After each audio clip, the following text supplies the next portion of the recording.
Babeb, naalala mo ba kung paano tayo unang nagkakilala?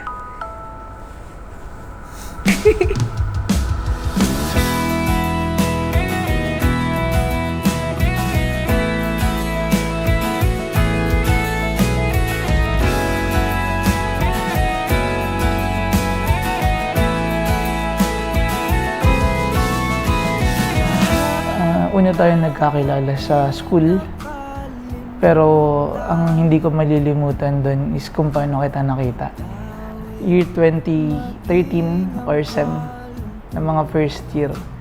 Instead na pumila ako sa linya namin ng mga electrical para magbigay ng mga data, mga names.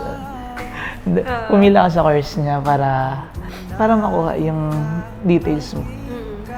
Makuha yung pangalan, tapos at the same time makuha yung number. Sa kalupaan, tila abot kamay na Pero taano mo ko katatig-text? Siyempre, mga teenager pa kang time na to. Siyempre, inat kang ma-attract that time. Kung isa yung pinakamagayon, dawan na hiling mo. Para sa kuya, ikaw ito. Shot.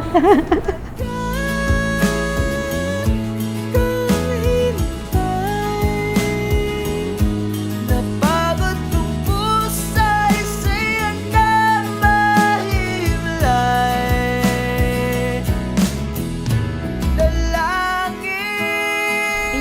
Dalangin Ni Quintas. Ni Mama Mary. Ano sabi niyo, mama mo ka? Sabi ni Mama Kata sa kuya, katang nailing si Quintas, sabi niya, na may Mama Mary, ingatan mo nga yan. Sabi mo, alagaan mo nga yan, Quintas na yan. Iyan ang tigtao sa iyo mo. Sabi niya ni Mama. Hindi ko ito malingaw-lingaw. Para palagaan kita ni Mama si Quintas. Namiss ko sa mother.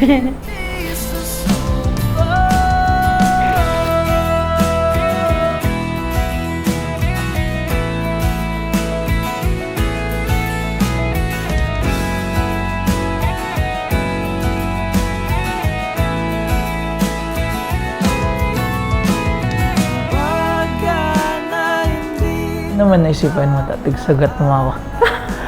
Paano yan sa ulay? Sa kuya kaya ito dati.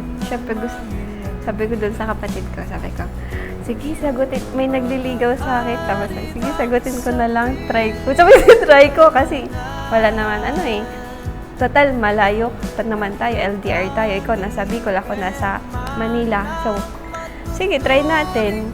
Kung mag-work, edi mag-work. Kung hindi, di wag.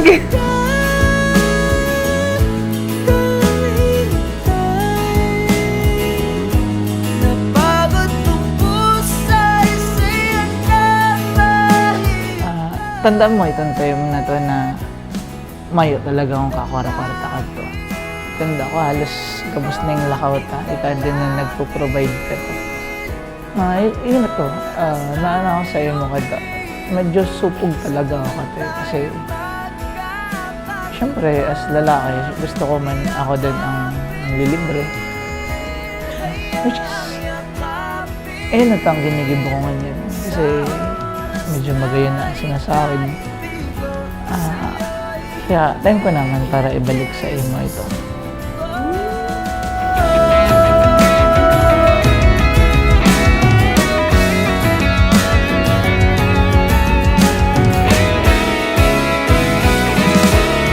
College tayo, naglalakad lang tayo dito.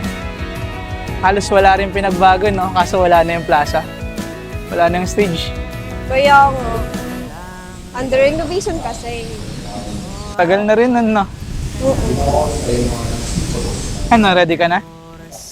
Oo naman. Ikaw, ready ka na? Sa tagal natin, eh. Ano, tara? Pakasal na tayo?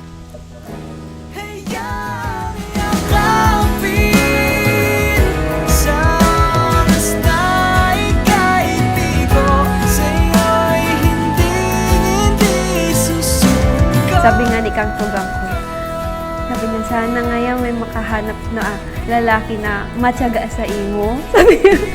Kasi nga, aram yung attitude ko. Pero ito, nakayanan mo to in the past 5 years, lover. Pero, dahil mo talaga ako pinabayaan. Dahil mo ako pinabayaan emotionally, financially. Saka si support mo talaga sa kuya. Grabe, grabe. As in, sobra.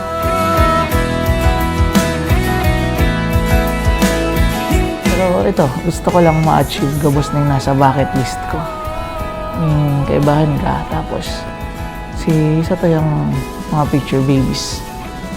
Yes. Malay mo, baka tapos kang kasal, tawan tulos kita ng baby.